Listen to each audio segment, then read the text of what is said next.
The Lagrangian in classical physics is defined as kinetic energy minus potential. Nevertheless, in relativity, the Lagrangian of a free particle is something very different. It is minus mc squared times the inverse of the Lorentz factor, from which we can identify neither the kinetic energy nor the potential. However, in this video, we will discover that behind this strange aspect of the relativistic Lagrangian, there is still hidden the T minus V expression. In the first video of this series entitled A Cyclical Universe, we express the cycle of the Moon in terms of a uniform circular motion. The axis of the abscissors represented the light of the Moon, and the axis of the ordinates represented the shadow of the Moon.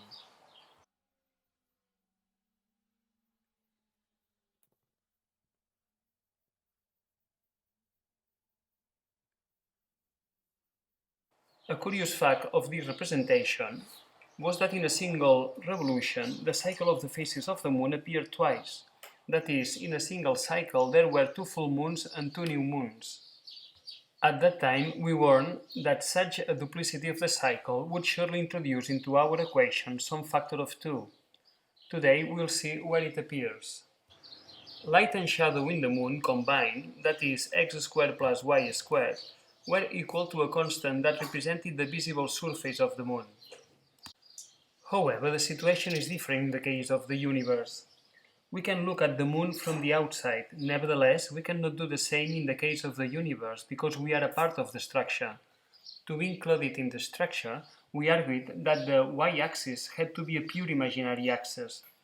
In this way, the imaginary unit was introduced in our analysis, and it was precisely the entry of this I what made the Pythagorean expression now change the sign to become the equation of the hyperbola.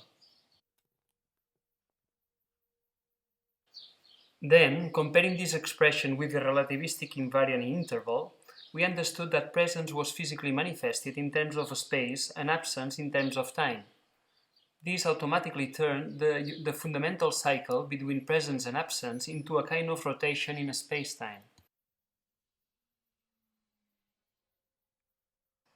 Next, in Chapter 3, we argued that since we cannot see the imaginary axis, the only visible part of the spacetime rotation must be the simple harmonic motion that results from projecting the fundamental cycle on the axis of the presence, that is, on the spatial axis or x-axis.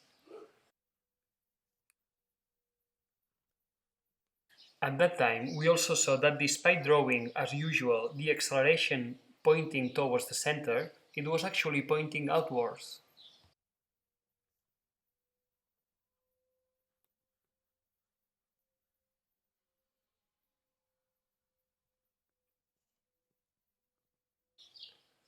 It was also seen that the linear speed of rotation had to be the speed of light. This meant that omega was c over r, and the latter also allowed us to identify the tau time as the proper time. We then wrote all the expressions that describe the fundamental cycle, or in other words, the equations of the inertial motion. By doing so, it was shown that the velocity of this simple harmonic motion times the mass was the relativistic momentum, and that r times the mass by the acceleration was the relativistic energy. Therefore, we saw that both the momentum and the energy were, together with the space, some of the manifestations of the fundamental cycle that are accessible to us from our particular point of view from within the structure.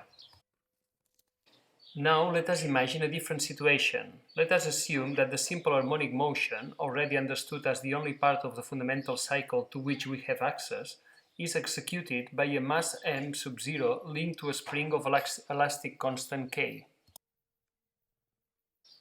It is well known that the mass, the elastic constant, and the frequency of oscillation are related according to n times omega squared equals k.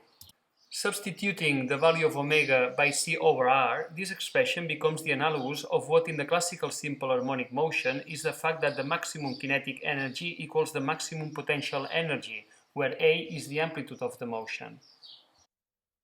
Then, if one takes the energy-momentum relation,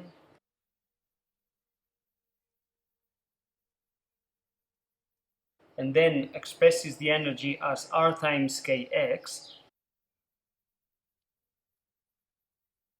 and divides the whole expression by kr squared, an expression is obtained that, except for a factor of 2, it is equal to the potential energy minus the kinetic energy of the harmonic oscillator. Note that the expressions for the potential and kinetic energies that appear here are twice their classical analogous.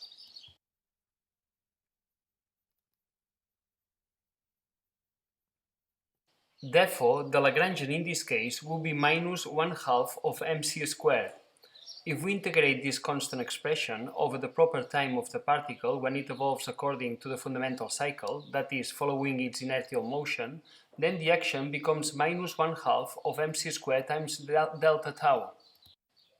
This result differs in a factor of 2 from the relativistic action of a free particle.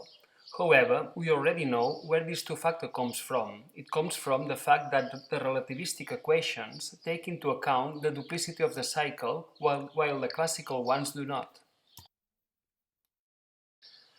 Bearing in mind that the two-factor comes from there, the relativistic Lagrangian recovers its classical T minus V expression, which must be understood as the conservation of energy in the harmonic oscillator, plus the addition that time was made a pure imaginary value in order to take into account our inner perspective, that is, that we are a part of the structure.